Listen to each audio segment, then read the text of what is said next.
Students, मैं Anshu Gupta, master government boys higher secondary school Udhampur. जैसा कि हमने पिछले लेक्चर में फेडरलिज्म, उसका मीनिंग और उसके फीचर्स के बारे में पढ़ा था, तो आज हम पढ़ने जा रहे हैं what makes India a federal country. As we know, जैसा कि हम जानते हैं, India has emerged as an independent nation after a painful and bloody partition. Bharat स्वतंत्र देश बना, स्वतंत्र राष्ट्र बना, लेकिन एक दर्दनाक और खूनी पार्टीशन के बाद।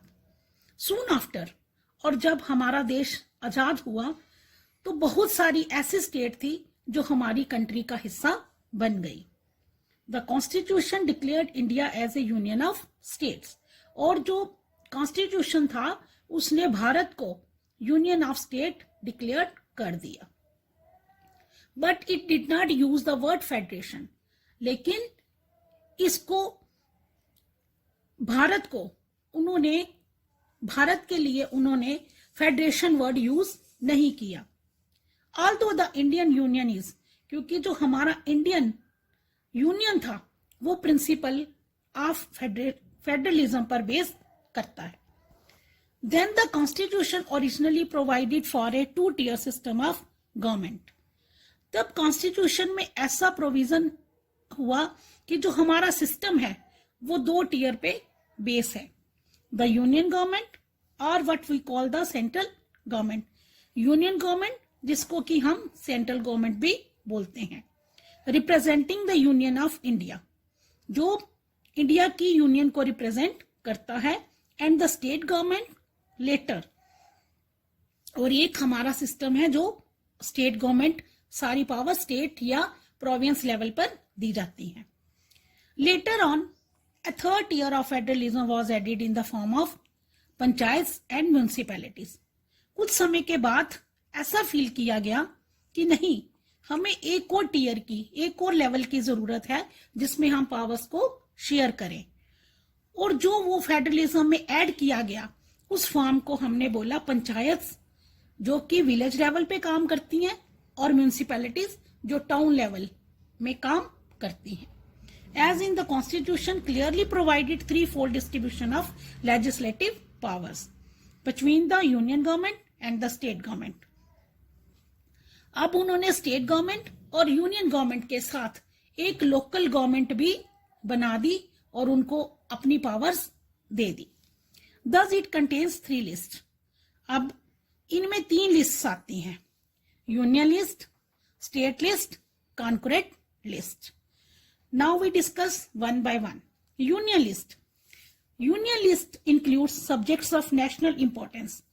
जो राष्ट्र के इंपॉर्टेंस के लिए सब्जेक्ट्स होते हैं वो इस लिस्ट में इंक्लूड किए जाते हैं, such as defence, foreign exchange, banking, communications and currency.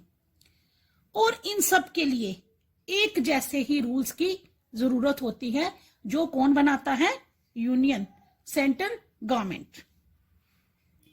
The central government alone can make laws relating to these subjects.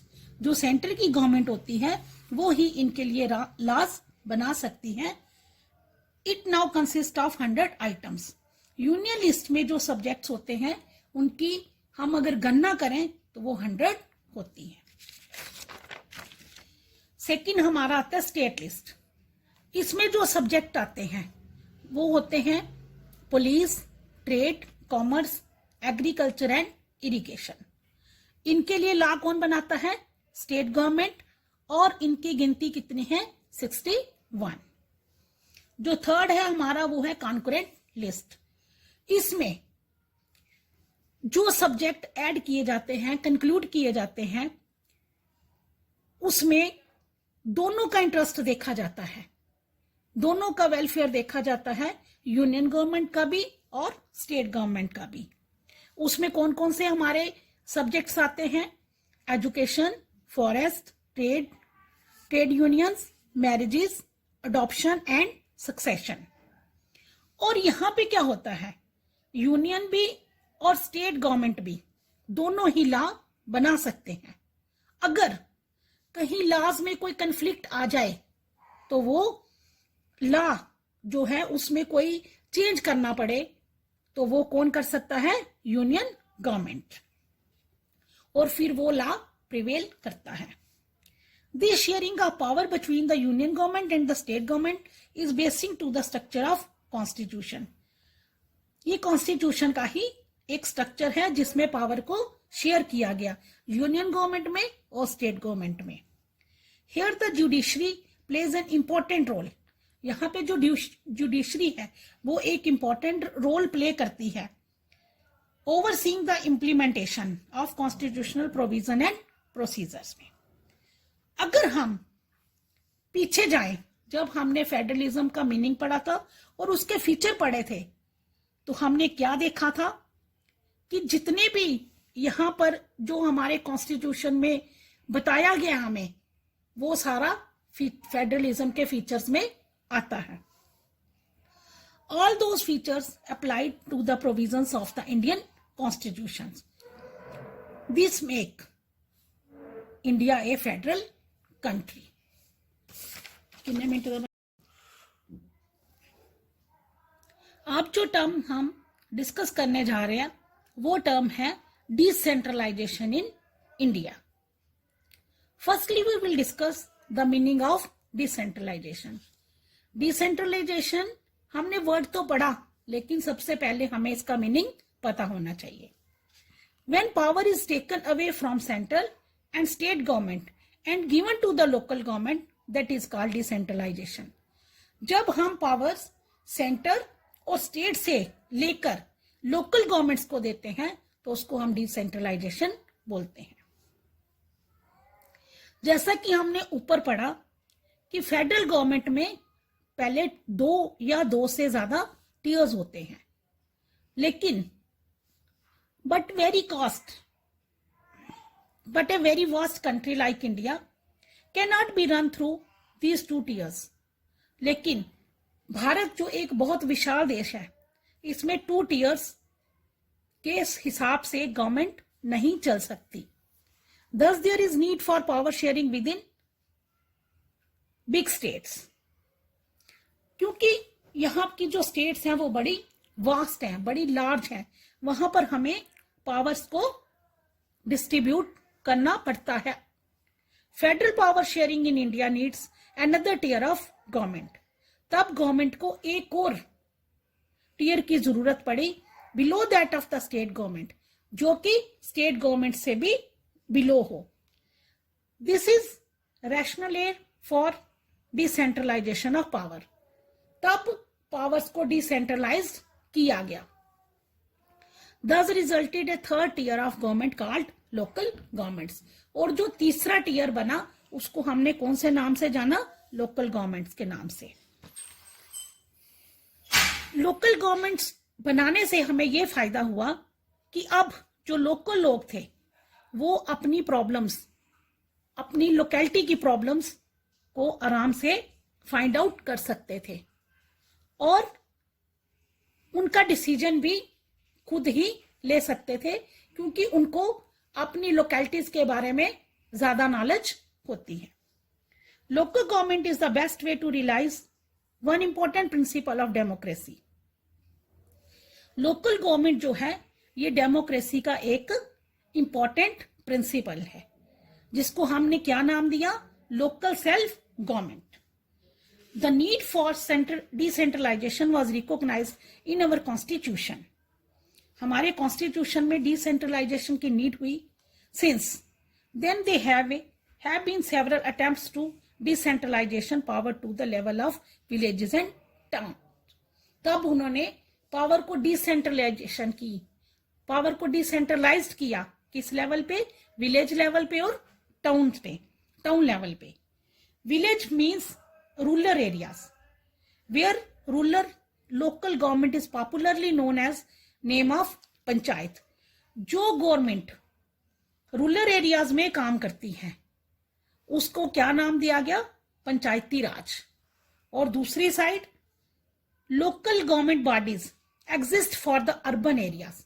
Jin local bodies को अर्बन एरियाज के लिए एग्जिस्ट किया गया उनको क्या नाम दिया गया? Municipalities. But these were directly under the control of state government. लेकिन ये क्या था, सेंट्रल गवर्नमेंट या स्टेट गवर्नमेंट के अंडर ही काम करते थे ये जो लोकल गवर्नमेंट, जो थर्ड टियर बनाया गया। Elections were not held regularly, यहां पर कोई इलेक्शन रेगुलरली नहीं होते थे, जैसे कि 5 साल के बाद 6 साल, ऐसे कोई इनका टाइम निश्चित नहीं किया गया था। Local governments did not have any powers और रिसोर्सेज ऑफ देयर ओन, ना उनके पास अपने कोई रिसोर्स होते थे और ना ही उनकी कोई अपनी पावर्स होती थी। So in 1992 a major step towards decentralisation was taken, तब 1992 में एक मेजर स्टेप लिया गया। The constitution was amended to make the third tier of democracy more powerful and effective. तब कॉन्स्टिट्यूशन में अमेंडमेंट किया गया, किसके लिए, जो हमने थर्ड टियर बनाया था लोकल गवर्नमेंट का, उसको और ज्यादा मजबूत और शक्तिशाली बनाने के लिए। तब उन्होंने उसमें क्या अमेंडमेंट किए कि टू होल्ड रेगुलर इलेक्शन, मतलब जो इलेक्शन है पंचायत लेवल पे, म्यूनिसिपैलिटी लेवल पे, वो रेगुलरली होने चाहिए। Seats are reserved for the schedule, seats को रिजर्व कर दिया शेड्यूल कास्ट के लिए, शेड्यूल ट्राइब्स के लिए और अदर बैकवर्ड क्लासेस के लिए। At least 1/3 of all the positions are reserved for women, फिर वुमेन्स के लिए भी सीट्स रिजर्व्ड कर दी, 1/3 हिस्सा जो था वो औरतों के लिए रिजर्व्ड कर दिया गया। Independent institution called the State Election Commission has been created in each state to conduct panchayat and municipality. उन्होंने कहा कि एक इंडिपेंडेंट स्वतंत्र रूप से इलेक्शन इंस्टीट्यूशन जो था, ताकि अच्छी तरह से फेयर और फ्री इलेक्शन करवाए जाए, वो भी एक इंस्टीट्यूशन उन्होंने सेटअप करने के लिए बोला, ताकि जो पंचायत और म्यूनिसिपैलिटी के इलेक्शन हो वो बिल्कुल ट्रांसपेरेंसी, उसमें कोई भी हस्तक्षेप ना कर सके। The state government are required to share some powers and revenue with local government bodies, और उनको पूरी पावर्स दी जाए ताकि वो अपनी मर्जी से अपने लोकल बेनिफिट्स के लिए जो रेवेन्यू है, जो पैसा है, वो खर्च कर सके। आज के लिए इतना ही, नेक्स्ट लेसन में पढ़ेंगे।